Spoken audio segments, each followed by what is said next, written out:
And thanks for joining us this Saturday for Fight Night Picks Kicks. And hey, maybe you didn't know it, but Fight Night Picks, we have a website, fightnightpicks.net. So make sure you check it out. If you missed some of the YouTube content, it's over there. And hey, maybe you don't have enough time to watch some of our shows on YouTube. We also have the various Fight Night Picks podcasts featured on the site, as well as iTunes and Spotify, the latest episodes of Early Stoppage and the predictions, and soon to be a recap show. And the other way that you can support the boys, check out the store. We got some awesome shirts and hats over there. FightNightPicks.net. I mean, hey, who doesn't need a long sleeve shirt? A couple t-shirts. Maybe you're lacking. Maybe you need to add to the wardrobe. Or maybe you need to check out that Fight Night Picks Under Armour cap. Did I take that picture myself and Photoshop it? You're darn tootin' I did. So check it out, FightNightPicks.net. Without further ado, let's get into it.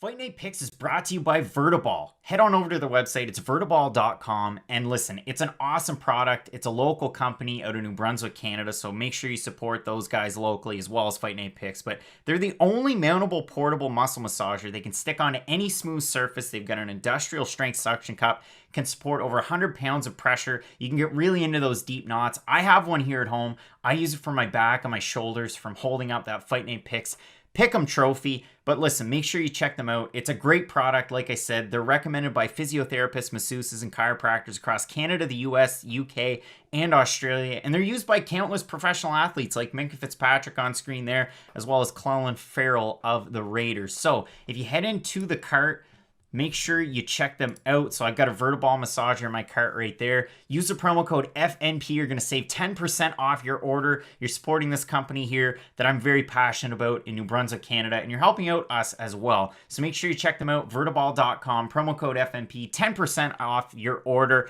And without further ado, let's get into it. Ladies and gentlemen, recorded in Fredericton, New Brunswick, Canada. It's time for Fight Night Picks with your host, Craig and Matt Allen. Oh boy, Matt, and we are back and better than ever. And Matt, we had a week to clear our thoughts, really air out some grievances. 22. Matt turned 22 yesterday, so congrats to the happy birthday for Matt. But overall, really looking forward to this card. Matt's sitting way too close to me. It's a little bit uncomfortable. Thanks for giving me some space. But overall, Matt, we have an interesting card coming up tonight with Anthony Smith taking on Devin Clark in the impromptu main event that, oh, by the way, they signed on the dotted line to make this one a 5-rounder.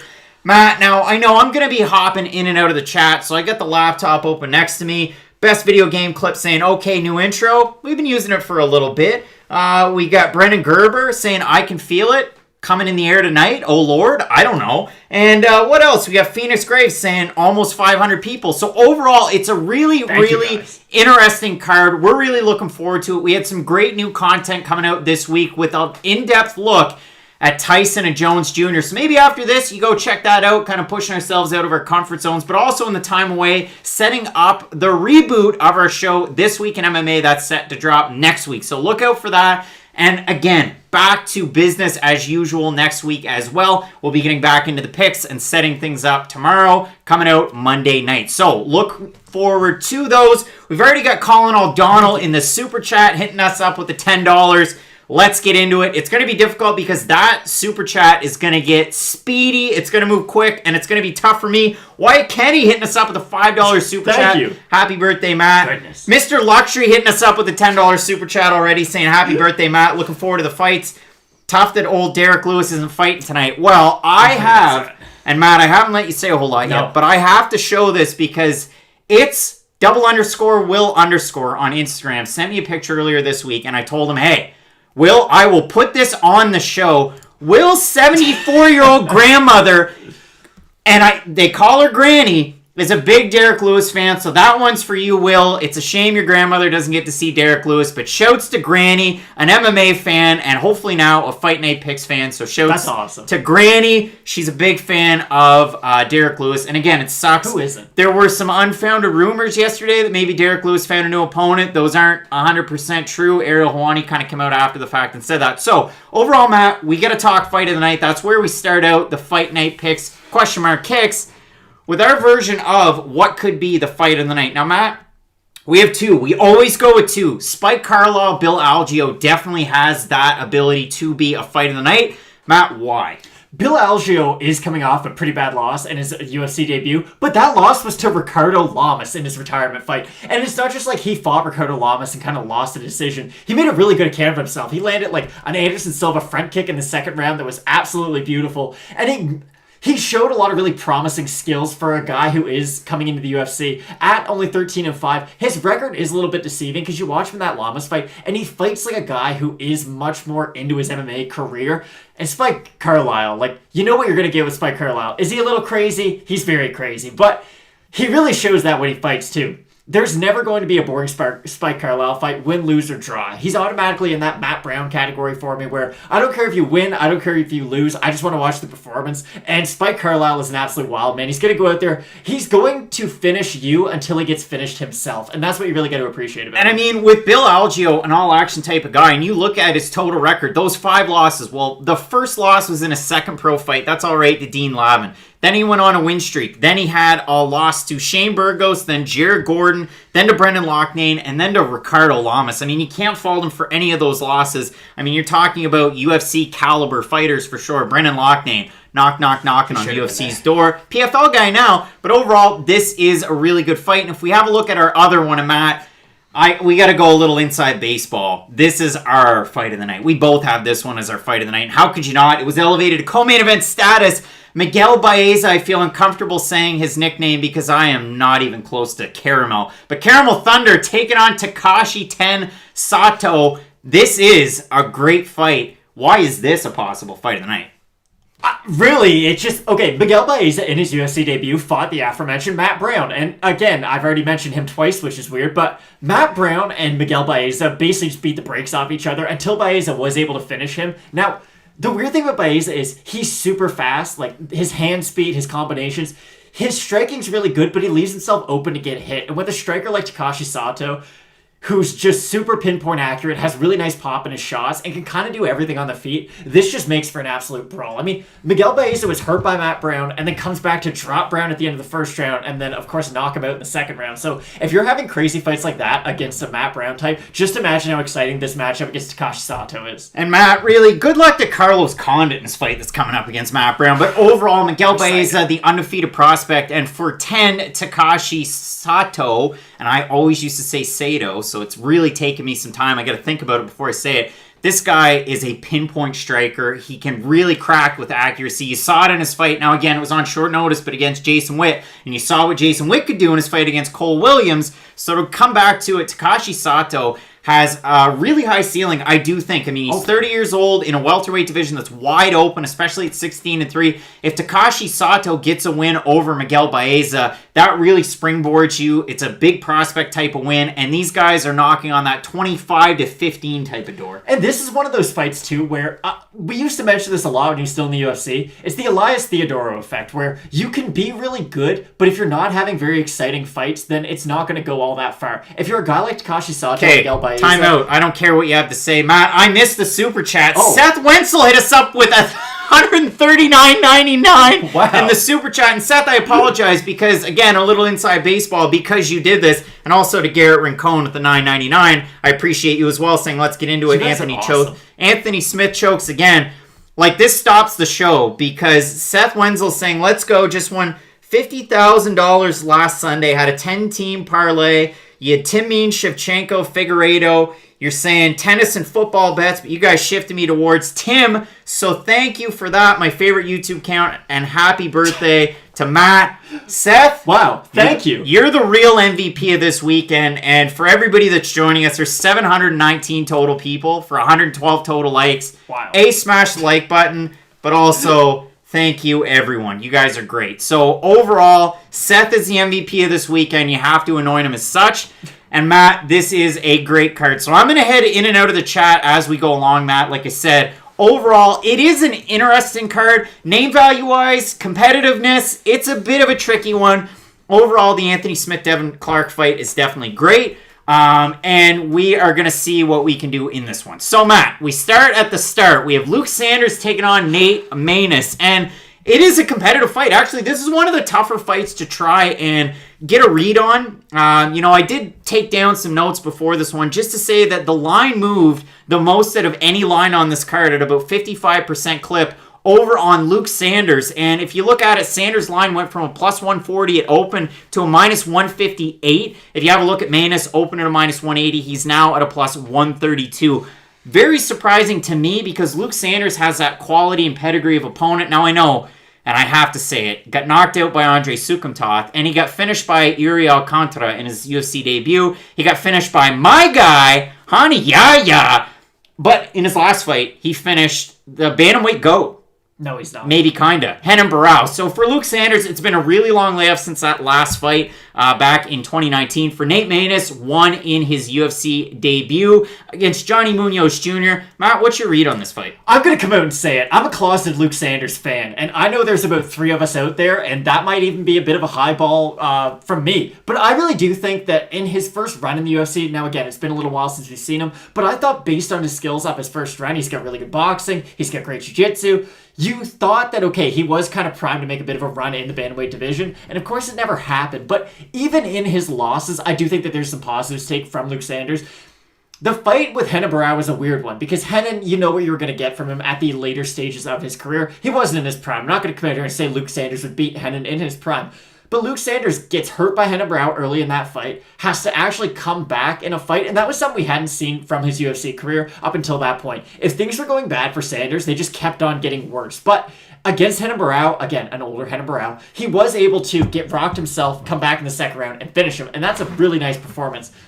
Against a guy like Nate Maness, he's not going to wow you with a lot. He does have some unorthodox and unique striking, but my problem is he is hittable. And with the boxing of Luke Sanders, how do you beat a guy with really good kicks? You need to kind of cut through that, close the distance, and use your boxing. So I do think Luke Sanders, if he's having success in the center of the cage, he's just going to keep on having more success as they get into sort of longer exchanges, because Sanders has the power, he has a decent chin, and I do think this time off he has been able to improve, because if you just look at the foundations of his skill set, it's a foundation that you can build and improve upon. So I do think we can see kind of a new Luke Sanders this time out. Matt, I really do too. I mean, it has been a long time off. You kind of worry about that layoff coupled with his age. I mean, 34 years old. He's old for the division. This fight will definitely be interesting. For Nate Maness, I mean, coming in here, the former TKO Bantamweight champ, coming off a win over Jesse Arnett. He ended up losing that title to a guy whose name I know we're going to bring up shortly.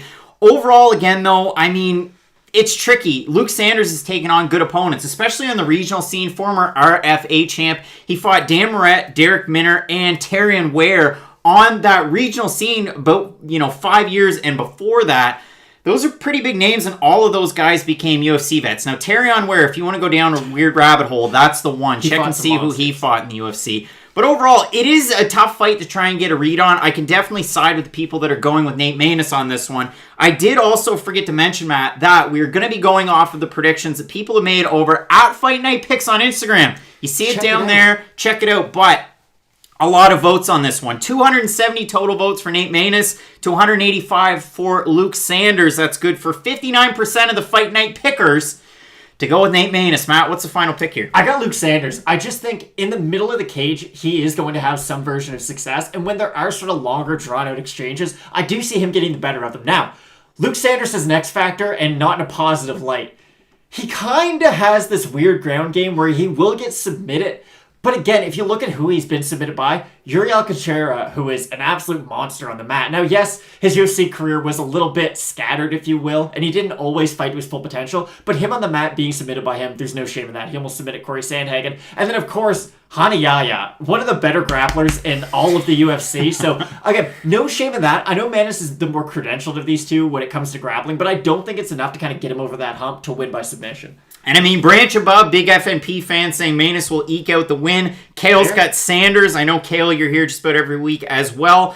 Somebody's talking about wings there. There was another comment here. Live Empire saying, are they going to go through the whole card before the fight start? That's the plan. That's what we do every week. So yeah, Matt, overall, I'm in agreement with you. Luke Sanders, he's one of those guys that he like Baker Mayfield's it. He just drops dick right there and just expects to be great at jiu-jitsu and then gets submitted. But overall, he tends to be a busy fighter, and I really like his physicality in this fight as well. So, Matt, I'm in agreement here, going with Luke Sanders. Now, we move into our next fight. We have a Canadian Malcolm X Gordon taking on Mudaerji. And overall, Matt, this is a very interesting fight because it is a clash of styles. Now, if you know anything about Malcolm Gordon, came into the UFC on a 4-fight win streak. He was a TKO champ as well, just like Nate Mannis was. Now, Malcolm Gordon's UFC debut against Amir Albazi was an interesting one because Albazi was coming in on somewhat a short notice. Malcolm Gordon, you knew him for his wrestling. You knew him from training at a great gym with Bazooka Joe Valtellini.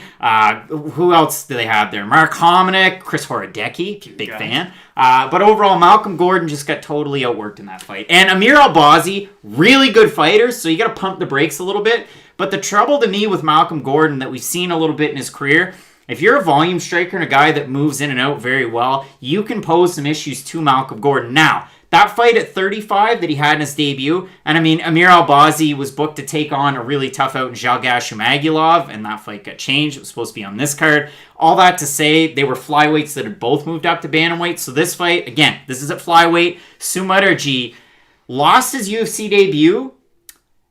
Came into the UFC on a loss too, which was really weird. Lost to Luis Smolka, and then in his last fight, and he's been out since then, put on an absolute masterclass. Won that fight. 2 of the judges had it 30-26. The last judge 30-25 against Andrei Sukumtov, and his striking looked amazing in that one. And his striking did look really good. Now, the odds on this fight are really weird because Mudaerji's such a big favorite, but I think a lot of that does come from the fact that he beat the brakes off poor Andrei Sukumtov. Bit of a caveat in that fight, if you will. Sukumtov broke his hand early on in that. So yes, Mudaerji's striking looked great, but it is a little odd just because would he have beat Andrei Sukumtov? Probably. It's just the fact that he did have a broken hand for not even the majority of that fight, for pretty much the whole entire fight. It pumps the brakes on my hype over Mudaerji just a little bit. Malcolm Gordon does something that I can't stand, though. He's got the Andrew Sanchez problem where he wrestles himself into exhaustion. It's not like he's wrestling and he's getting these great positions and forcing you to work, so he's the one making you tired. It seems like he's just going for a lot of high amplitude and really explosive takedown attempts. And yes, he is going to get some of those, but every single time he explodes with that energy and then can't get the takedown, then explodes and can't get the takedown, it's just draining himself more and more and more. And against a guy like Mudaerji, I mentioned this in the Caitlin Chukagi and Cynthia Calvillo breakdown, footwork is the best way to beat a wrestler. You can have good takedown defense, but it's like in basketball. The best defenders don't let their guy get the ball in the first place. If you want to guard LeBron James, you don't guard him once the ball's in his hand. You just deny him like crazy so he never gets it and then he can't get to his skill set. So if you're Mudaerji, use your footwork as much as possible and force Malcolm Gordon to chase you. Because like we saw in the Sukumtov fight, and you can say what you want about poor Sukumtov, he's had the weirdest UFC career. Maybe not the weirdest, but he's definitely in the conversation. The fact that Mudaerji was able to use his footwork against a guy like Sukumtov proves that he should be able to do it against a guy like Gordon. Sukumtov does move quite well on the feet, and Gordon is a little bit stationary. He's not like Randa Marcos, where he just kind of stands there like this, but he is somewhat basic in his striking approach. So if Mudaerji can stay on his bike, really hit Malcolm Gordon with something big and then move again, I think he should be able to run away with the decision. I do too. That's kind of the way that I'm looking at this one as well. Just kind of go through some of the notes. Both guys 12-4. Pretty neat stuff. Overall, if you have a look at the line, the second biggest mover on this card is Mudaerji at about a 50% on best fight odds. He opened up a -175. He is now a -353. If you look at Malcolm Gordon's line, open a +150. He's now a +277. I was a little bit surprised over at Fight Night Picks on Instagram. The fact that 301 total voters went with China's Mudaerji, 176 with Malcolm Gordon. That's good for 63% on Mudaerji. Overall, there's some people I can see you over there going with Malcolm Gordon. We will continue on as we have about 40 minutes to break down the rest of this card. Too bad our next fight's not going to need a whole lot of time spent on it. We have Danger, Gina Mazzani, moving down from 135 pounds to 125 pounds to take on Hawaii's Rachel Ostovich. And Matt, I don't know if you know, but Rachel Ostovich cliff dove when Dana White would not cliff dive on Dana White's Looking for a Fight. And that's about as much as I can tell you. I mean, her UFC career, she's in the negative. Her overall career, she's in the negative. She's 1-2 in the UFC. She's 4-5 total. For Gina Mazzani, also at a negative in the UFC at 2-4. She's taken on really good competition. So if I can kind of talk about some of the names that she's faced, they are actually not that bad. You got Sarah McMahon was her UFC debut. We actually saw that one in person. UFC Halifax, headlined by Derrick Lewis and Travis Brown.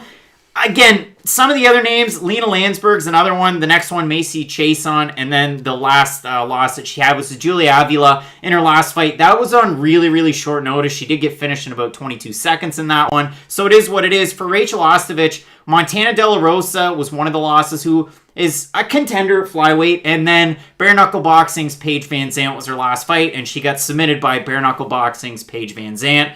That's tough. Overall, Matt, this is a fight. Who's going to win it? Okay, so Rachel Ostovich is a decent wrestler. That's the one thing in her game plan that I would say, or in her toolbox, that I would say she is above average at. We saw that a lot in the Paige Van Zant fight. Paige was getting out-wrestled by Rachel in a lot of that, but she was just quite a bit better once it did come to sort of the jiu-jitsu aspects, so she was able to get on top. Now, Gina Mazzani, it's kind of weird, and yes, she didn't look terrible at her weigh-in, but she's missed weight at 135. And I never think it's a great sign where if you miss weight 10 pounds heavier, that you should then drop another 10 pounds. But again, the fight against McMahon was on short notice. I just do remember her coming out and saying that she cut a significant amount of weight before that fight in an attempt to make 135. So the fact that she had missed that and now she's kind of finding an extra 10 pounds to lose is a little bit concerning. Matt, we got to hit up Brandon Ridley, who's in the chat. Now, Brandon, if you didn't think there was an ad read that was going to happen, there's going to be an ad read that's going to happen later on, so we do appreciate you for that. But thank you for the super chat.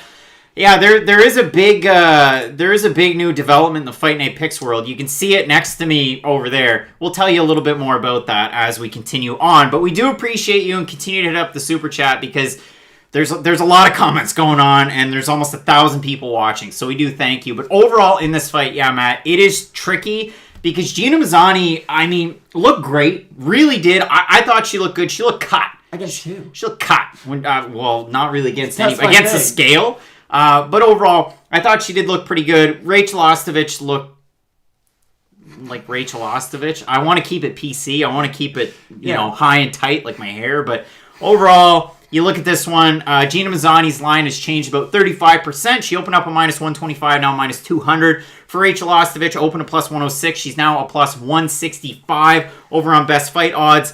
And Owen Young saying, if an energy drink company doesn't sponsor Fight Night Picks soon, they're missing a trick. I'll tell you what, I'm drinking out of my Ray Dunn Merry Christmas mug, but coffee ain't ish compared to energy drinks. I pay someone's salary over at Red Bull. That's all I know. I do like energy drinks. So if you know anybody, I mean, hit us up. Hit the boys up. We're always looking. But in terms of this fight, Matt, we'll look at the votes. 295 total votes for Gina Mazzani at Fight Night Picks on Instagram to 181 for Rachel Ostovich. That's good for 38% for Rachel Ostovich. What's the final pick here? Okay, if Gina Mazzani can defend a few takedowns, I think she should be able to win. Now, I'm not saying this is going to be the highest skill ceiling fight that you're ever going to see. Gina Mazzani is a good wrestler in her own right, and I think we've seen in the UFC, if nothing else, if you have a great wrestler against a good wrestler, it doesn't matter how good the wrestler is, the better of the two will just kind of dominate the worst of the two. We saw that the best example of that is Tatiana Suarez and Carla Esparza, and I know what you're probably thinking, well, that might not be the best gauge, but I really do think Carla Esparza is a phenomenal collegiate wrestler. Tatiana Suarez is an Olympian, and in that fight, you just kind of saw what the difference was between those two. Gina Mazzani, now again, we're dumbing that down quite significantly, but Gina Mazzani I do think is the better of these two. I think the size and the physicality of her will just be able to defend the takedowns of Ostovich, and Mazzani is just going to take Ostovich down and ground and pound her. I really don't see this being that competitive of a fight. It'll be what it is. I'm going with Gina Mazzani in this fight. Again, you bring it up, the fact that she is a decent wrestler. I mean, the Landsberg loss is tough. The Macy Chason loss is tough. The Julia Avila one on really short notice is tough because her and Tim Elliott happened to lose like within a couple weeks of each other. That's always rough. And then Sarah McMahon to get submitted by somebody who doesn't submit but is a very good wrestler. That was a tricky one. We saw her cry in person. But overall, we'll move on to our next fight, Matt. We have Martin Day taking on Anderson Dos Santos in your featured prelim. I'm seeing some of the comments over here. A lot of people going with Gina. There's a few people that are going with Rachel Ostovich. And somebody's saying is that we need Yerba Mate as a sponsor. Man, send it over. I wish too. Goodness. If maybe you know somebody. Martin Day, Anderson Dos Santos. What is there to say? Okay, Matt. Well, again, I took notes on these fights. This is what I can tell you. Both guy 1, guy 2, 0-2 in the UFC. And that's a tricky one. With Martin Day, lost a split decision in his UFC debut to Liu Pingyuan. All right, that's fine. Martin Day's a striker. He's a Taekwondo black belt to the 4th degree. He fought Davy Grant. He thought he was going to outstrike Davy Grant. He got outstruck by Davy Grant. He got out-wrestled by Davy Grant. Is Davy still in the Navy? I don't know. He probably will be for life. But overall, in that fight, Davy Grant looked amazing and fought the fight of his life. And Martin Day did not.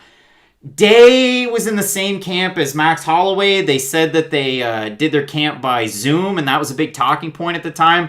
Maybe Martin Day did, but he looked bad. Anderson Dos Santos has lost his 2 fights in the UFC, both by decision.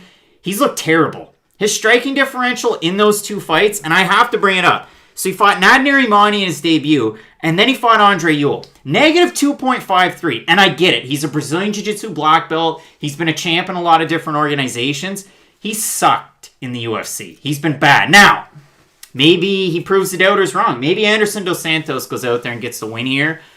It's tricky. It really is. Now, Anderson Dos Santos would be Joe Rogan's favorite fighter because you can tell that he probably never watched him in the UFC before. So he's going to tell you about, oh, he's great on the mat. He's a jiu-jitsu black belt. He's got these taekwondo skills. Here's the truth. And this is the thing that we had said about, like, Gilbert Burns is a great example. Gilbert Burns had all the skills, but it took him a while to put them together. Anderson Dos Santos, I'm sure, has all those skills, but we've never seen even a glimmer of what he is capable of. Because when you hear about, oh, how good he is on the ground and his wins outside the UFC, if you really look at his wins outside the UFC, they're against guys who don't have nearly as much experience as he does, or against guys with just straight up negative records. And I'm not coming here to tell you that Martin Day is some world beater by any means. He's going to look like it against Anderson Dos Santos. Anderson Dos Santos, one of the more underwhelming guys I've seen in the UFC, because the Andre Ewell fight's a perfect example. They hyped him up. Oh, his first fight in the UFC. It was just, octagon jitters, something you have to worry about. And I like Andre Ewell, but guess what? Andre Ewell beat the brakes off him, and it wasn't a competitive fight in the least bit. If you're a guy like Anderson Dos Santos, you can't lose that bad to Andre Ewell. I know we talk up Andre Ewell. I'm a big fan of his. He's on that, when I see him fight, I get excited just because I know it's going to be entertaining. But Andre Ewell's not like a top 20 guy or a top 25 guy. He's a guy who can give you an exciting fight. And if you're out there losing really badly to him, it gives me quite a bit of pause for the future of your UFC career. I got a timeout, Matt. There's over 1,000 people watching, so we really do appreciate you. I saw it there from Phoenix Graves saying smash that like button. It'd be nice. Hey, the Canadian thing. We really do appreciate you. 240 total likes. I know we can get that up further. But on this fight, and again, I don't like to be a Debbie Downer. I hype up some of the worst fights that you could possibly see in some of the bigger organizations. Here's the tricky thing. Anderson Dos Santos, 35 years old. He's been off for 17 months since he lost to Andre Ewell. Now, could he pull a trick on us? Could he be like late career Jan Blachowicz? Nope. No, probably not. Because Jan Blachowicz has every tool, and he's really put them all together. Again, getting ready for tonight, we watched that just old man strength choke that he did on Devin Clark. How crazy was that? We're just going to go nuts. But overall, on this fight, it's a tough one to try and call. And then the odds get really weird. The odds have changed 1% since open. Isn't that weird? Doesn't that make you think nobody bet on this fight? They did. So last Saturday, they went from minus 164 on Martin Day to minus 200. And then all week it went back up. So now it's basically where it started. And Martin Day's a minus 165 favorite, roughly. If you look at Anderson Dos Santos, open plus 136. It went to a plus 177. He's now a plus 138 average on best fight odds. So overall, it's a weird one.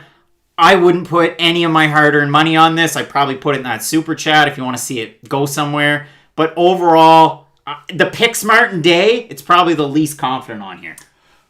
Yeah, Martin Day's probably going to win this fight. But again, it's not like we're dealing with these competitive skill sets and, Martin Day's better at some things and Dos Santos better at others. We haven't seen much from either guy in the UFC up until this point. So I'm picking based on projected ceiling that Martin Day's probably going to win. And John Franklin saying you've changed 1% from open as well. Make sure you check out Fight Night Picks Early Stoppage with Craig Allen. And John Franklin carries that show, so we really do appreciate you hanging out in the chat. Maybe you can field some questions. At least it's not a Bellator prelim card. Now, Matt, we get set for our main card opener. This is one where a lot of people are actually surprised where the odds are. Count me as one of those people, because Kai Kamaka III is a sizable favorite in this fight against Jonathan Pierce. Now, for JSP, his nickname's way too close to the GOAT in MMA, GSP. And he did not look great in his UFC debut. I think that was a combination of overconfidence and just, not jitters, but jitters. He probably thought, hey, Joe Lozon, the guy's at the end of his career. I'm going to put on a statement win and really win myself over. And he got finished in that fight. With Kai Kamaka III, he was coming in like that Billy Talent song from years past, nothing to lose. And he ended up getting a fight of the night bonus against Tony Kelly. And Kai Kamaka III, a guy coming out of 808s and Heartbreaks, 808 Fight Factory, with Ray Cooper III, with a lot of really good fighters over in Hawaii. And he can really get it done, especially with his wrestling, but his hands are quite good as well. I was wondering where this fight was actually going to be, because at the start of the week, was it a lightweight? Was it a featherweight? Some sites had different things. This fight is actually at featherweight, so it's interesting there. Pierce coming down. He has fought at featherweight in the past. For Kai Kamaka III, he's fought at bantamweight and featherweight in the past as well. So we'll see what happens here. Overall, Matt, what are your takeaways of this fight? Okay, I kind of agree with what you said on Jonathan Pierce, but I think my hypothesis is a little bit different. I think going into the Joe Lozon fight, he thought he was going to win by knockout, because we do know that Joe Lozon, at this stage of his career, the Chris Grutzmacher performance is a really good example. Joe Lozon should beat a guy like Chris Grutzmacher. It's just the fact that he can't really accept damage all that well up until this point in his career. But Jonathan Pierce, he is sort of that brawler where anything can happen in his fights. He can catch you, you can catch him. Here's the problem, though. Joe Lozon is still a phenomenal grappler, no matter how old he is. And a great coach. And he immediately took down Jonathan Pierce and TKO'd him on the ground. Now, this is one of those fights where, stylistically, Kamaka III won't do anything that Joe Lozon did. Yes, he has the wrestling, but once the fight hits the mat, it's not like he has any of the finishing ability that Joe Lozon does. And then Jonathan Pierce, the other big question you have to ask yourself is, will we see a different version at 145 than we did from 155? Now, the version we saw at 155 lost to Joe Lozon by TKO in about a minute and 2 seconds. So he can only really get better. But this fight, stylistically, is a much better fight for him than the Lozon one was. I know he's a much bigger underdog in this than he was against Lozon. He was the favorite against Lozon. But Kai Kamaka will play that game with you, where, yes, if you want to just trade overhand rights like Pedro Munoz and Cody Garbrandt, he will do that with you. Now, is that the best idea in the world? Probably not, because Jonathan Pierce, if he's going to win, it is going to be that wild brawl. He's going to clip Kamaka, put him down, and then maybe finish him on the ground. But I really don't see that happening. Kamaka, on the feet, has really good boxing, and it's deceiving, too, because you watch him fight, and you're like, wow, he must have a bunch of knockout wins. Not at all. He actually has a ton of decisions, but he does fight in kind of that Ian Heinisch style, where it's that grit and grind constantly, and I think a guy like that could beat Jonathan Pierce. Booch for Snooch hitting us up with the I Love Your Singing, Craig. I mean, check out old Billy Talent. Billy Talent 1, Billy Talent 2, Billy Talent 3. Great albums. I spent a lot of time playing Call of Duty listening to Billy Talent 3. Rusted from the rain. That's it, right? I think it is. Either way, I'm going to stop singing. It's tough to listen to live, I'll tell you Kai that. Kamaka III, big favorite, and I talked about that earlier, Matt. The fact that there's been a 35% change for Kai Kamaka III, open to minus 164 average, and then now a minus 215. Those are the wrong odds, so let's actually look up the right ones, because I copied and pasted them and didn't change them a little bit. But Kai Kamaka III, open to minus 200 favorite. He's now minus 315. That line dropped right off the start. And if we have a look at Jonathan Pierce, he opened a plus 170 favorite. He's now a plus 248. So Kai Kamaka III is a big, big favorite at this point. And I agree, too. There was a really good comment, so I want to find it here. It was before, let's see, Pat, you said Pierce is probably going to be a parlay buster. This is one of those ones that I wouldn't put any money on, because I do think Jonathan Pierce has a good shot. Hopefully that was just if you're, in the corner of Jonathan Pierce, we try to give everybody an opportunity. So hopefully if you're a big Jonathan Pierce supporter, maybe it was just, again, octagon jitters. You goofed in your first time out there, and you're going to get a win here. But I do like Kai Kamaka in this fight. I like his volume. I like that if he gets in trouble, he can always go back to that wrestling. So for all those reasons, I'm going to stick with the pick of Kai Kamaka. 100%. I think if it stays on the feet, Kamaka can still beat Pierce. In the worst case scenario, if he does get clipped, the takedown should be there throughout the fight. So Kai Kamaka III should be, again, he should win, but this is one of those kind of parlay buster fights. All right, Matt. So we get into our next fight. We have Ashlee Evans Smith. Y'all know Ashlee Evans Smith has been in the UFC for what seems like forever, but she hasn't fought very consistently. She's 6-4 total, but she's fought a really high level of competition. For Norma Dumont, her first UFC fight, think about this, was a title eliminator, kinda? Because she lost to Megan Anderson. And Matt, we went back and watched that fight today, and Norma Dumont pushed her up against the cage. She pushed her up against the cage. But don't say no. No. That's what happened. And then she got reversed, and then they went into the center of the cage, and then she got dropped, and Kevin McDonald decided this fight is over very quickly. Good for him, because Norma Dumont, you don't need to sustain any more damage. The interesting thing and the talking point for me, or what would have been at the start of the week, would have been Norma Dumont. You fight at featherweight, you're coming down to bantamweight. How's that going to work out? Not good. Not good. No. She weighed in 139.5. Think how mad Paul Felder was. I worry about Norma Dumont having missed weight like that. But at the same time, she came in really heavy. For Ashlee Evans-Smith, she's taller. She has a little bit of reach, this and that. Do you think that the weight miss really plays a factor? And does it help Dumont more than it hurts Evans-Smith? I'll be honest, it's hard to get a read on this fight, whether both of them made weight or not. Just because, again, with Norma Dumont, okay, so I know that you lose to Megan Anderson at 145. Be that for what it is. And now you're fighting Ashlee Evans-Smith, who has a completely different skill set. It doesn't do anything similar to Megan Anderson. Ashlee Evans-Smith does train Jason Perillo, or she did at least for a very long time. She was at the Ruka gym. And I always really thought that, okay, if her striking can kind of take that next leap, she could become, maybe not a threat to Valentina, but she become kind of like Lauren Murphy, who, you just kind of stick around in that top 10 of the women's flyweight division. Never really worked out for Ashlee Evans-Smith, though. She does seem to have a hard time kind of putting everything together. The weird fight for her is the Beck Rawlings performance, because she did beat Beck Rawlings, but she used this weird boxing style that we had never seen before or since, and that's the weird thing with Ashlee Evans-Smith. You don't know what version you're going to get. She has good takedown defense. She has good grappling. It's just she doesn't do anything great, and that concerns me. I mean, Tyler's saying FMP's better than the UFC, and George Gennaro hitting us up in the super chat saying, who's having a better year, the UFC or FMP? So again, little inside baseball here. Let's talk about it. This year's been absolutely insane for the boys. All because of you guys. And, it sounds really cheesy, but it's because everybody that's tuning in. We're up to 1,100 people watching this, 323 likes, so continue to hit the like button. The Fight Night Nation is awesome. It's going insane. So if you want to keep the ball rolling, pick up some of the merch. It's at the store. There's a link down below. Support our sponsor that's at the top of the video description. We're going to talk about them before the main event. But overall, again, we're looking at this fight, Ashlee Evans-Smith, Norma Dumont. It is hard to get a read on it. I wouldn't include it. I actually, you know what? Full transparency, I did include it in my pick, or I included it in one of my parlays. I picked Ashlee Evans-Smith. I should not have. That was a bad idea, because Norma Dumont, well, what's she good at? She's a Sonda champion. She's a black belt in Sonda. She's a, what is she? Is it purple belt, blue belt, whatever it is in jiu-jitsu? They're both belted. Either way, Norma Dumont, pressure fighter, she can wrestle, and she is a champ at Chinese kickboxing. So we'll see what happens there with Ashlee Evans-Smith, 6-4. I don't know how much she's really progressed since she's come into the UFC. Is it still the same version that came in, or she added new wrinkles to her game? It is a tough one to try and get a call on that. Okay, this is a pretty good underdog pick for Norma Dumont, because the weight, okay. To explain it in boxing terms, because I've been watching a lot of boxing, there's a reason that in boxing, guys can move up 12 weight classes and win a title.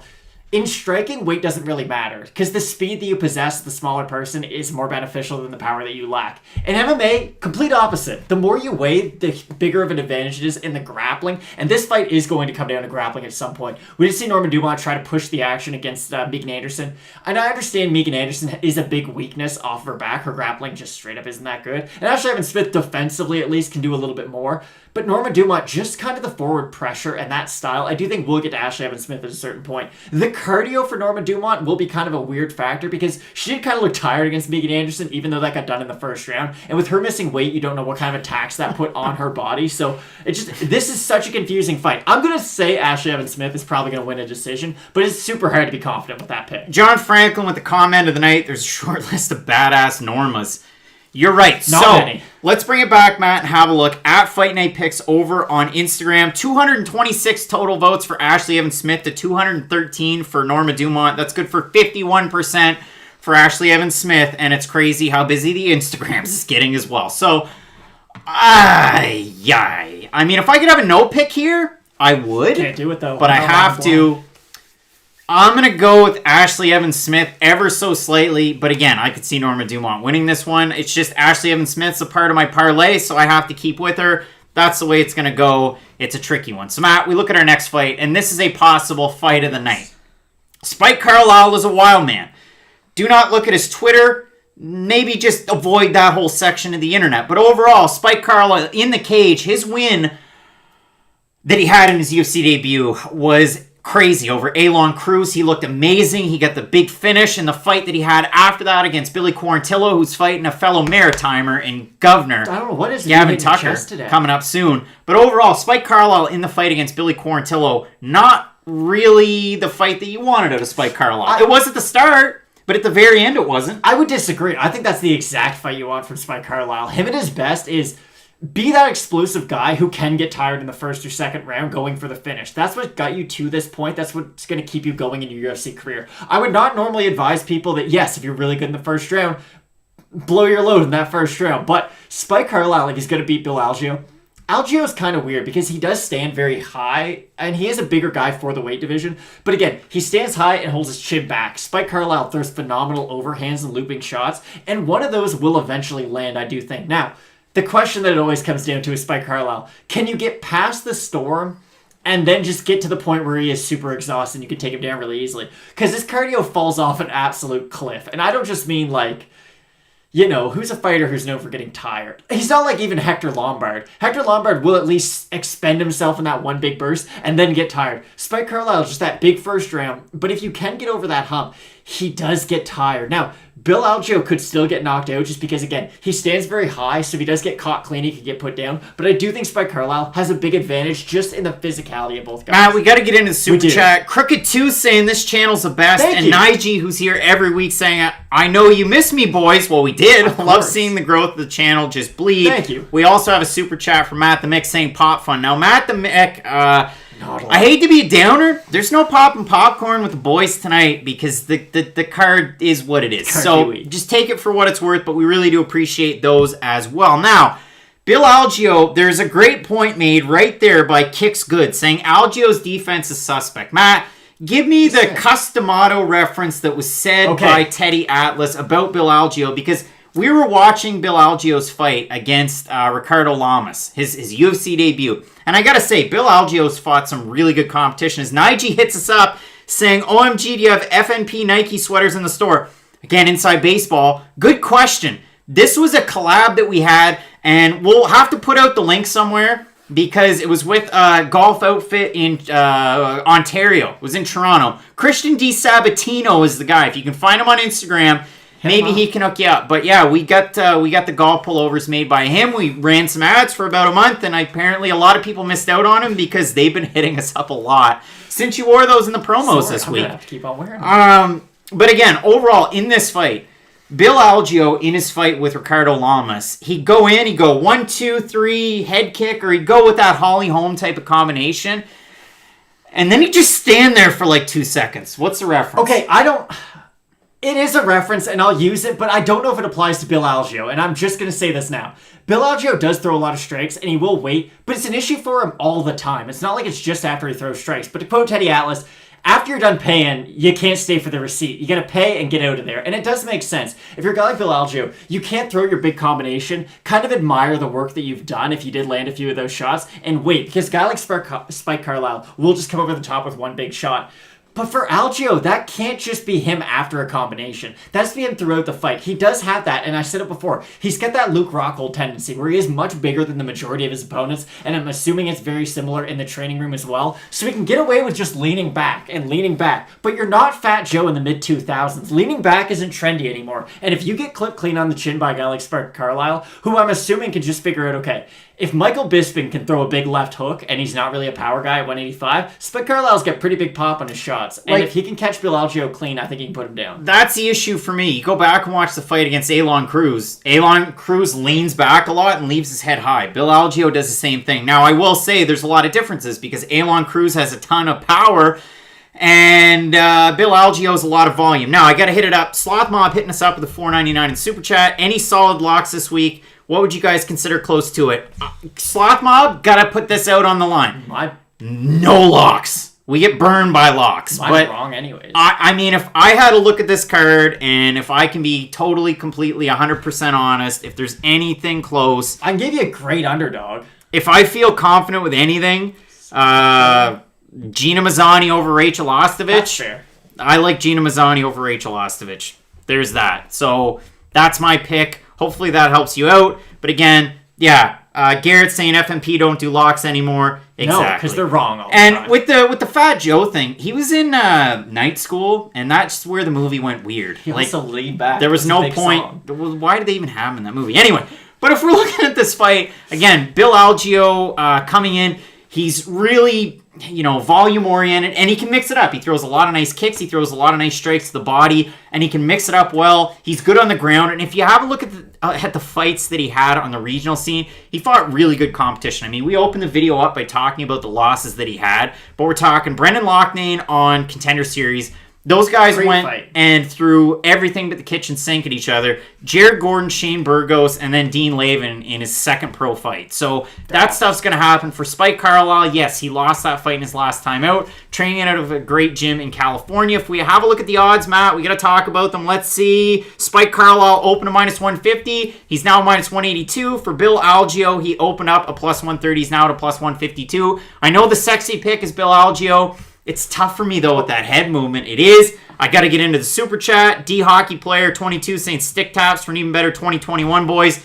Listen, I'll be honest. The personal goal, if we can get to 20,000 subs before the end of this year, I will do something I've never done on Fight Night Picks. So how about that? I know that's pretty ominous, but I want to give shouts and thanks to everybody out there for Fight Night Picks. Will it be me outside throwing punches in the snow? I don't know, but we're almost at that period of time, and my striking looks terrible. Okay, last point on this fight. So Bill Algeo did something in the Lamas fight that I do think is going to come into play in this. Spike Carlyle ducks his head, and Bill Algeo timed it perfectly against Lamas and threw a front... It could have been a knee or a front kick, I forget which, but throws it right up the middle and catches Lamas clean. Now, Lamas not known for having the best chin in the world, but still, if you're able to land a strike like that on a very high-level striker like Ricardo Lamas, I'm sure the opportunity will be there against Spike Carlyle. It just really comes down to, can he time it right to catch Spike Carlyle? So I could definitely see a finish for Bill Algeo in this one, but I do think just the power and the overhand shots of Spike Carlyle will eventually get to Algeo.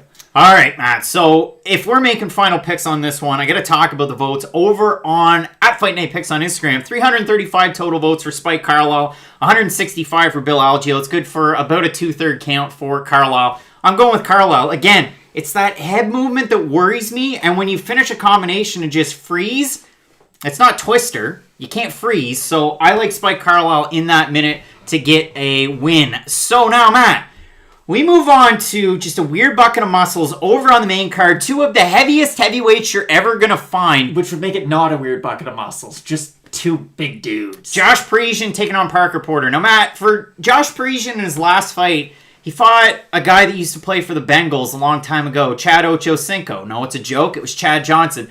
Chad Johnson weighed in at 215 pounds for that fight. And like, you talk about, oh, well, geez, at 45, one fighter looks way bigger than the other fighter. Like, it was night and day. It was weird. It was. And Chad Johnson was kind of landing on Josh Parisian until Parisian caught him and then got on top of him and then finished him. For Parker Porter, he has losses in his career to John Jones is one of them. Who else does he have losses to? Well, he fought Chris Daukaus in his last fight. And here's the thing. Now, you don't know how much stock to put into that because Chris Daukaus, it seems, has the boxing of Tyson Fury and the power of Francis Ngannou. And he has a black belt in jiu-jitsu too, so definitely watch out for him going forward. But he beat Parker Porter so badly. His hand speed was just on another level, and Parker Porter was just waiting for the fight to come to him, and I think that's a big point in this one. I gotta say something. You watch those Daukaus brothers, they do one thing. Both brothers do the same thing. They come ahead like this, and then they back you up into the cage, and it's amazing to watch. And Chris Daukaus did it in that fight. Sloth Mob saying, Tyson for the KO or decision. Heard they're only running 8 rounds, 2 minutes per. LOL, sorry too, but you missed that one. I mean, that was one of the only videos that came out this week that we did, and we both picked Roy Jones Jr., so there's that too. I think he's going to stop Mike Tyson with a body shot. Garrett is saying Parisian by TKO in round 1 or round 3. I mean, that's kind of where we're going with this. Parker Porter, it was a bit of a surprise to see him in the UFC, and I don't mean that as a huge slight, but you just look at the guy's overall body of work. Coming into the UFC at 10-5 and 35 years old is tricky. In his last 5, he's got some wins. He's 3-2. And he's got an illegal shot to the back of the head loss that you rarely ever see. For Josh Parisian on a tidy little win streak, if you have a look at the odds, Matt, and I've got them in front of me, Josh Parisian's about a 2-1 favorite. Open to minus 164. The line's kind of fluctuated since last week when it opened. For Parker Porter, got to bring it up. He's now plus 175. And Matt, it's one of those fights where it's at heavyweight. So again, I wouldn't bet on this, especially two lower level heavyweights. We've seen Josh Parisian get beat. He fought 5 times last year, lost once to Brett Martin, and then won 4 in a row. But it's a tricky one to call. They both have power. I'll go Parisian ever so slightly, but those odds are silly. Yeah, they are. Parisian should win this, but it's more comes down to I haven't seen enough from Parker Porter that I'm so wowed by Josh Parisian. So again, like you had mentioned, it's two massive men throwing punches at each other. Either guy could knock the other one out, but I do like Parisian in this one because if he does decide to take Parker Porter down, he's got some pretty good ground and pound for top position. There's one interesting thing, and I go on MMA Form Guide quite often. I want to pull this up because you're talking about the ground game of both guys. Parker Porter, BJJ brown belt. So shouts to Parker Porter for putting in the work on the ground and not just relying on your hands as a heavyweight. Now, Matt, we'll move on to our next fight, and I got to bring it up. We have this as our fight of the night, presented by Manscaped. We have Miguel Baeza taking on Takashi Sato. I'm really looking forward to this fight. Again, we talked about this as being a possible fight of the night at the start of the week, even though there wasn't a video that came out. We were really hyped up for this one. It's awesome that it's in the co-main event slot now. Miguel Baeza taking on Takashi 10 Sato. It should be a great one. I know we both expect fireworks. What can you tell me about this fight? This fight's probably going to end in finish, and I can't end in finish. Now, Takashi Sato, his striking is phenomenal. He's got really good hand speed, really good accuracy. The Bilal Muhammad fight was a little weird, but I do think a lot of that had to come down to he was worried about the takedown of Bilal Muhammad. And we've seen this a lot, where a guy has a wrestling advantage, and that kind of accentuates his striking because his opponent is worried about the takedown attempt. And with a guy like Bilal Muhammad, you always have to worry about that takedown. So Sato had a few good moments in that fight, but of course Muhammad did submit him. I don't think he's going to have that issue in this fight. I do think stylistically, Miguel Baez is going to play Takashi Sato's game with him. He's going to stand on the outside. He's going to kind of match you strike for strike. And it will be interesting. Neither guy is a big volume guy. Both do kind of wait and try to land that one big shot. I like the flurries of Baeza. If he is able to get you up against the cage, he lands good body shots. He'll throw a knee to the midsection, kind of start throwing some really good hooks too. And I like that Baeza has power in both hands. It's not like he's just a right-hand dominant puncher. He can stop you with the left hook as well. We saw that in the Matt Brown fight. But with Baeza, the question that I have a really hard time getting over is that I saw him not only get hurt, but I saw him get hurt bad by Matt Brown. And Matt Brown at 39, is he one of my favorite fighters? Of course he is. And he's going to be that until really the day he retires. And even after he retires, he's still going to be one of my favorite fighters. But Sato has Matt Brown-esque power, and he has a very similar game to Matt Brown. So if you have to ask yourself, okay, could Matt Brown a few years younger beat Miguel Baeza? Of course he could. He almost beat him at 39. So can Takashi Sato, who right now seems to be maybe not peaking, but he does seem to be on his way to being one of those, if he's not in the top 15, just a competitive guy who's in that 25 to 15 range welterweight, I think Sato's your guy. So could Baeza go out there and TKO Takashi Sato? I wouldn't be surprised in the least bit. But I do think the hand speed of Sato is going to give Baeza problems, and I think the hitability of Baeza is a bit of an issue for me. And that's the thing. I mean, if you look at Miguel Baeza so far in the UFC, again, it's a very young career. He's only 9-0 as a pro. You look at Takashi Sato, too, and again, you might want to talk about, well, the wrestling defense is an issue. Sure, I would agree with you on that front. Training out of Sanford MMA, and I get it. You have Henry Hooft. You're going to get a lot of kickboxers. There's a lot of good wrestlers at Sanford MMA, and if we can go down through the list, Robbie Lawler's been there for a minute. Gilbert Burns. Michael Chandler, and the list goes on and on about the good wrestlers that are at that gym. For Takashi Sato, definitely a good place to be. For Miguel Baeza, if we look at the win streak, and if you want to go from the Victor Reina win on Contender Series, then he beat Hector Aldana, then he beat Matt Brown.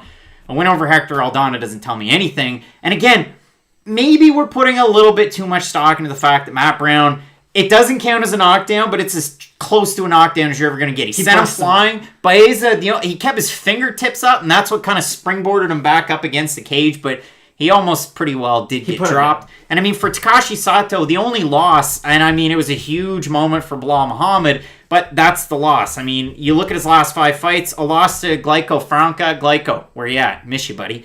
Then he beat Matt Vale, then he beat Ben Saunders, then he lost to Bilal Muhammad, and then he beat Jason Witt. And I get it, Jason Witt was coming in on short notice. Takashi Sato looked amazing. Takashi Sato is a very strong and succinct striker, and that's what I like about him. Very accurate, very hard puncher, and a lot of whip on the end of his shots. I think he's going to cause some issues for Miguel Baeza. I know a lot of people are going to go Baeza. I can't fault you for that. But if we have a look at the total votes, Matt, over at Fight Night Picks on Instagram, 68% going with Baeza to 32% going with Takashi Sato. That is a wide margin. I can see it, but overall, Matt, I'm going to side with Takashi Sato. So now, Matt, it's coming to the part of the show where we do have to talk about our presenting sponsor being Manscaped. And I know that we have one person over in the chat that's really excited for this, Brendan Ridley. But overall, Matt, if you go with the Perfect Package kit, I mean, your balls will thank you overall. Great pair of briefs. I mean, hey, what can I say? Manscaped, nice too. The shirt's actually great. The shirt is very nice. It says Manscaped. Your balls will thank you there as well. And support for Fight Night Picks is brought to you by Manscaped. Who's the best in men's below-the-waist grooming? Manscaped. They offer precision-engineered tools for your family jewels. Now, that did hurt. But you know what? It doesn't hurt? Shaving with the Manscaped razors. You use...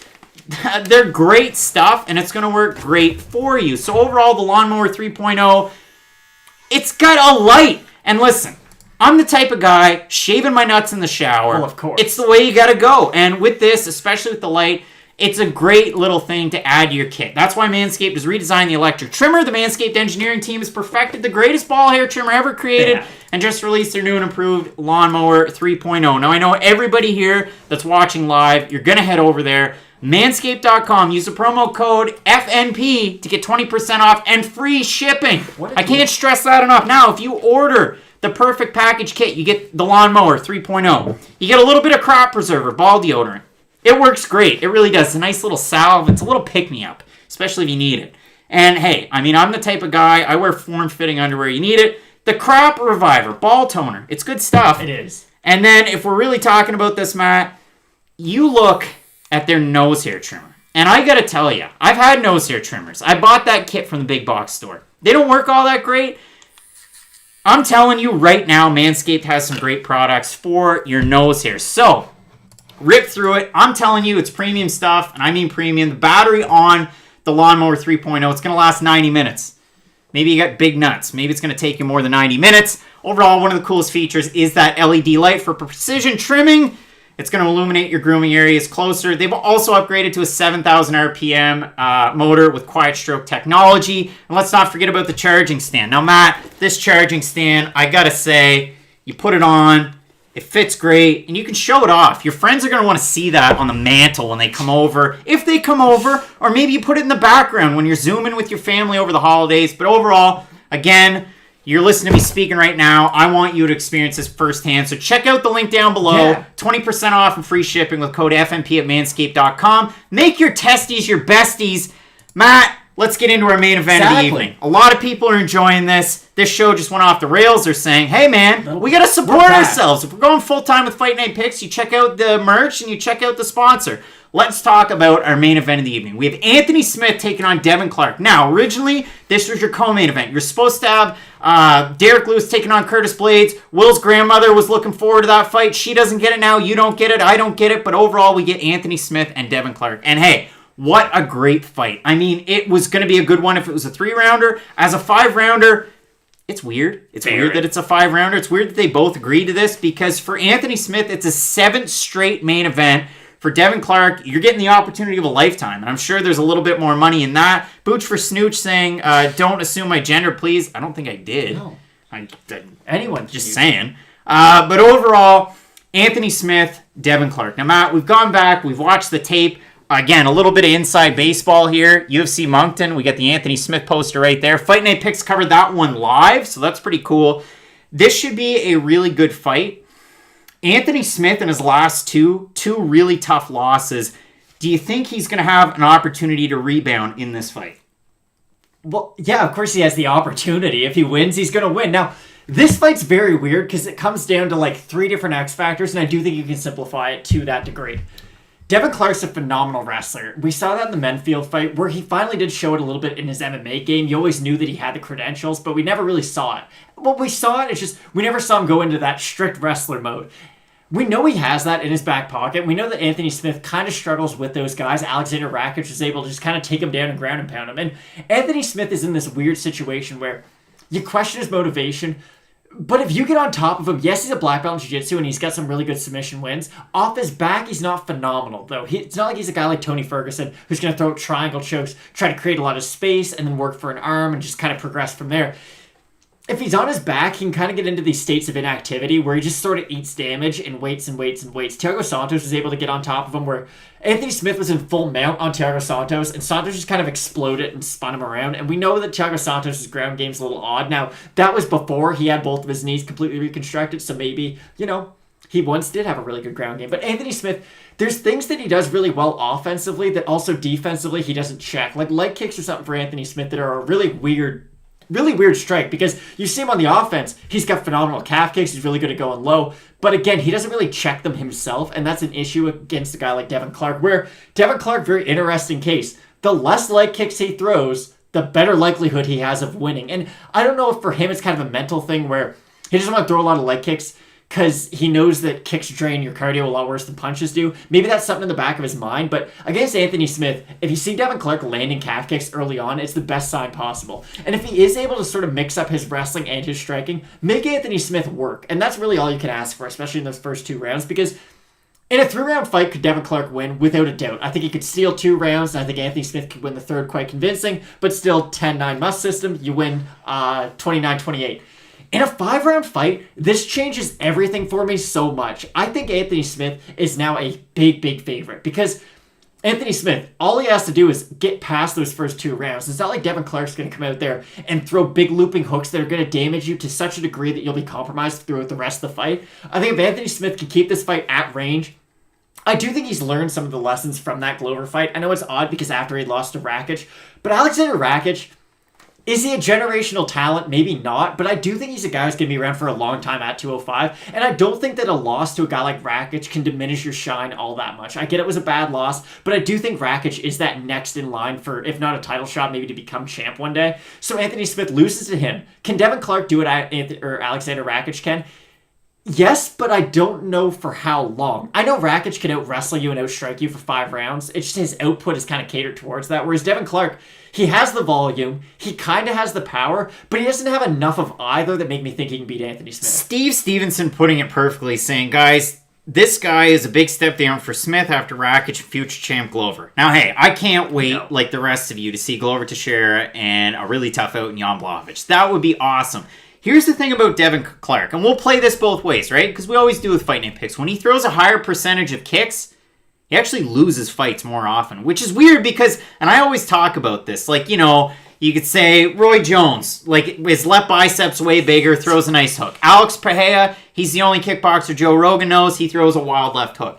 Devin Clark has the biggest legs in all of MMA, but he rarely uses them for kicks. Well, when did he use them? He used them in the Ryan Spann fight, lost that fight. He used them in the Alexander Rakic fight, he lost that fight. He used them in the Jan Blachowicz fight, and he fought like an absolute maniac in that one. He was throwing head kicks, he was jumping in and blitzing them, and it worked for a bit, and then in the second round it didn't. So for Devin Clark in his last 2 fights, both wins against Daquan Townsend and Alonzo Menafield, he threw 0 kicks, and he won those fights. Now, how good's Alonzo Menafield? Well, he beat a ranked fighter in Paul Craig, so take that for what it's worth. And he lost to Devin Clark, and then he lost to Vince St. Preux. For Daquan Townsend, no longer in the UFC. So it's a weird mixed bag. If you look at Anthony Smith, he's ranked at 6 right now in the light heavyweight division. Devin Clark is currently unranked. Vince St. Preux sneaking in at the 15 spot this week, so good for him. It's a tough fight to try and figure out. It really is, because with Devin Clark, you always hear about the wrestling. Sometimes he struggles to get the takedowns, though, and that's a bit of an issue.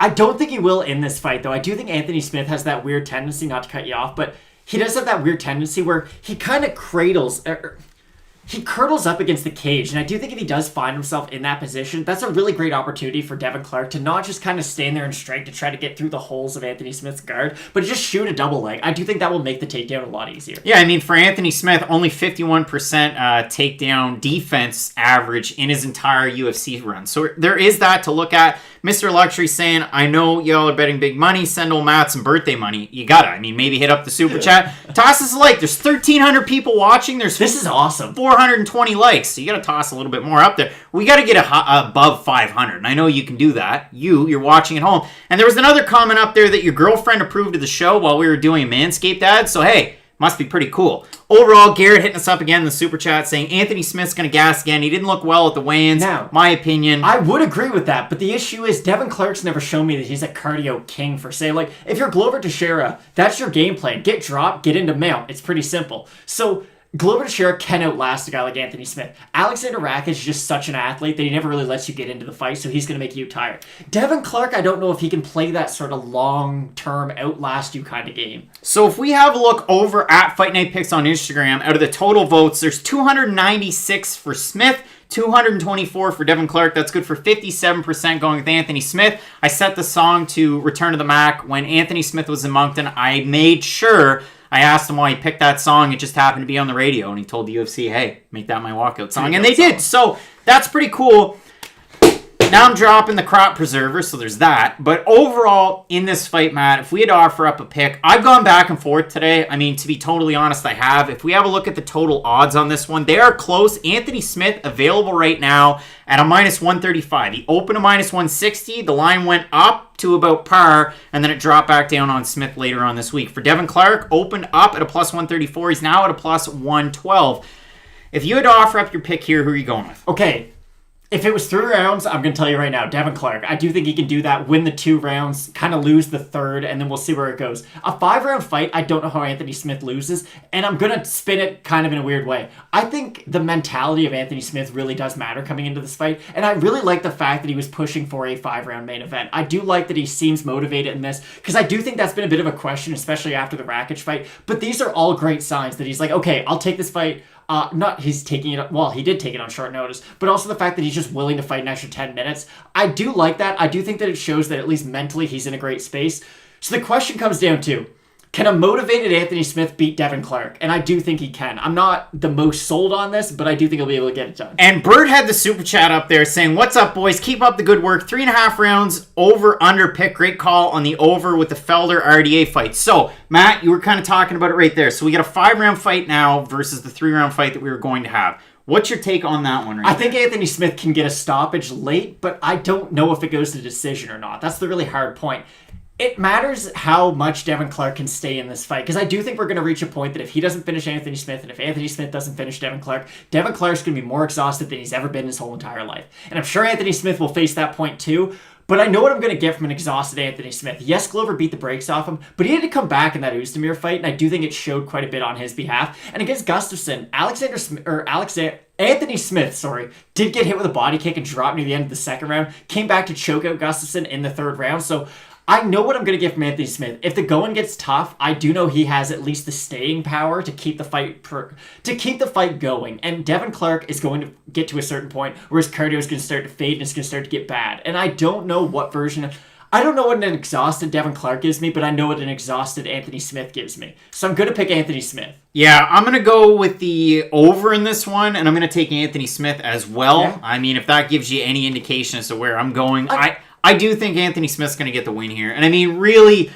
it's tough to say because, again, you're going from Glover Teixeira, who should be challenging for the belt, but you have Israel Adesanya, who's on the call tonight for Tyson Jones Jr., so take that for what it's worth. And then he lost to Rakic, and I get it. Like, he lost that fight to Volkan Ozdemir, but Alexander Rakic is a top-tier light heavyweight. So those are 2 of the very top. You're still ranked 7th. You're fighting an unranked guy. Listen, if Devin Clark wins, kudos to him. I have Smith. Branch Above has Smith by 4th round TKO.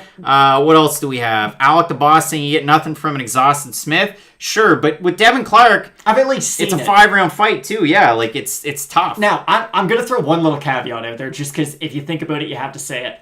Anthony Smith could just run over Devin Clark. There's the slightest possibility where, yes, maybe Anthony Smith has looked human against the elite of the elite, but those are the elite, and now he's fighting Devin Clark. And again, nothing against Devin Clark, but maybe we are kind of overestimating the amount of damage and the motivation of Anthony Smith. And maybe Anthony Smith goes out there on one of those y'all must have forgot tours and just pieces up Devin Clark early and finishes him. That is a possibility. I'm not predicting that by any means, but if we did see Anthony Smith go out there, just land kind of one of those overhand elbows on Devin Clark. Right into my shoulder? I do think he can put him down quick. So that's the one little caveat. If there is a quick finish, I do think Anthony Smith could be the one getting it. But again, I do think it's going to be a long, drawn-out fight that Anthony Smith will eventually win, kind of in those later rounds. Phoenix saying, let's get into it. Jaden saying, is this normal, or are y'all quitting Tuesday predictions? I put out promo videos on Twitter, on Instagram, on Facebook. I put them out here on our Fight Night Picks YouTube channel. We took a week off. Sometimes you just need a week off for your brain, but also to get creative. I mean, hey, it brought us a new Fight of the Night screen. I think it looks pretty cool. We get a sponsorship with Manscaped. Sometimes you just need a little bit of a break. We've been going full-time, like full bore since May when the sport came back. So, hey, That's the only reason. All he keeps asking, Shane Burgos versus Hakeem Dawodu prediction. Fireworks, a possible fight of the night. I don't know. I got to watch more tape. The leg kicks of Dawodu is going to give Burgos problems. TBOK is saying Lionheart over the Brown Bear. There is that. I mean, that's your main event. So you're going with Lionheart Smith. Overall, Matt, let's have a look into this full card because that's what we do in Question Mark Kicks. We go back through. If you missed it, hey, we give you a chance. And hey, smash that like button. We need 8 more to get over 500. That's and wild. There's 1,300 people watching this show. It's amazing. This year's been crazy, and we do appreciate you. And hopefully you're all right that we took a week off. I mean, we just needed some time. And we're revamping this week in MMA. I'm excited about it. So we have our first fight of the night, Luke Sanders, Nate Mannis. You know, just to say, this is a tough one. This is a really tough fight to try and pick. I'm edging Luke Sanders ever so slightly, and I'm sticking with pick Luke Sanders. Phrasing, but also, yeah, I think Luke Sanders has got it. Matt's going with Luke Sanders. All right, Matt. Now we get into our next fight. We have Sue Mudaerji taking on Malcolm Gordon. You got the Canadian, like us. You've got Sue Mudaerji as well, who won his last fight and looked great. Who are you going with, Matt? I do think Sue Mudaerji is going to get this. I think the footwork is going to give Malcolm Gordon problems. And even if Malcolm Gordon's having success early on, I think it's still just going to tire him out by the end of the fight. All right, Matt. So I'm going with Sue Mudaerji as well. Thank you for the birthday wishes, by the way. Yeah, we had the Very nice. birthday wish there by Bert. I mean, we appreciate you. So let's get into our next one. We got Gina Mazzani taking Rachel Ostovich. I said earlier, Gina Mazzani all day. So sticking with Gina Mazzani. Without a doubt, she should win this. Went out of focus We're for a at second. 530 likes, by the way. I just feel like I should point that out. So thank you, guys. Again, without you, none of this would be possible. So thank you. Martin Day taking on Anderson Dos Santos. Another tough one. I mean, Anderson Dos Santos has that Brazilian Jiu-Jitsu black belt in his back pocket that he rarely uses, and he's lost his first 2 fights in the UFC. And Martin Day has also lost his first 2 fights in the UFC to Liu Pingyuan and Davey Grant. I had to breathe at the end. I'm going with Martin Day. Yeah, Martin Day. No confidence behind this pick, but I do think Martin Day should be able to get it done. All right, Matt. Kai Kamaka III taking on JSP, not GSP, Jonathan Pierce. Kai Kamaka III coming out of a great gym. I said the joke earlier, but I'm going with it again. 808s and Heartbreaks coming out of 808 Fight Factory. I'm going with Kai Kamaka III. Yeah, I think he should be able to get it done. Again, I wouldn't throw him on a parlay. It's one of those fights where Jonathan Pierce can land a big shot, and he does have that potential.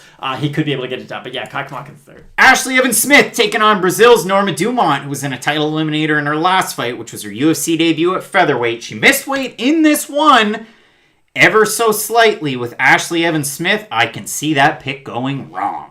Yeah, no, I do think Ashlee Evans-Smith's going to get it done. Blake hitting us up with the super chat saying, hope you enjoyed the week off, fellas. Look forward to the usual extended version next week. Happy birthday today. Thank you. Oh, man, we do appreciate you. So our next fight, Matt, we're going into Bill Algeo taking on Spike Carlyle. Spike Carlyle.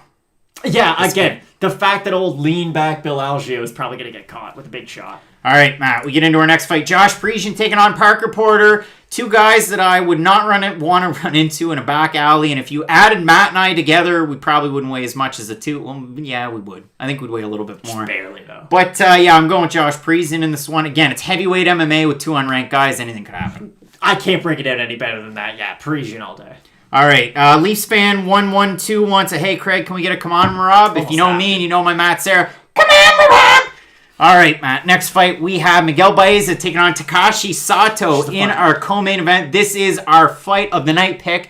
Going with the underdog, Takashi Sato. Yeah, again, this really is kind of a 50-50 fight. Either guy could get the knockout on the other. So the fact that Baeza is a 2-1 favorite is a little weird to me. So yeah, I got Sato. That fight's going to be absolute fireworks, though. All right, Matt. In our main event of the evening, we have Anthony Lionheart Smith taking on Devin the Brown Bear Clark. It's an interesting one. It's a 5-rounder, not 3 rounds, and it is your main event after Lewis and Blaydes fell out. Who are you going with here? I got Anthony Smith. I think he could get kind of that late round stoppage. Maybe he wins by decision, but I do think he'll be able to get it done.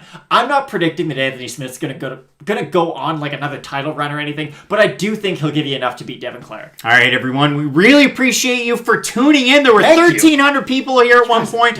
562 total likes, and that super chat was banging. As always, we do appreciate you. Make sure you check out our new sponsor. We could not be more excited about it. Manscaped. Use the promo code FNP down below. Make sure you check out the Lawnmower 3.0.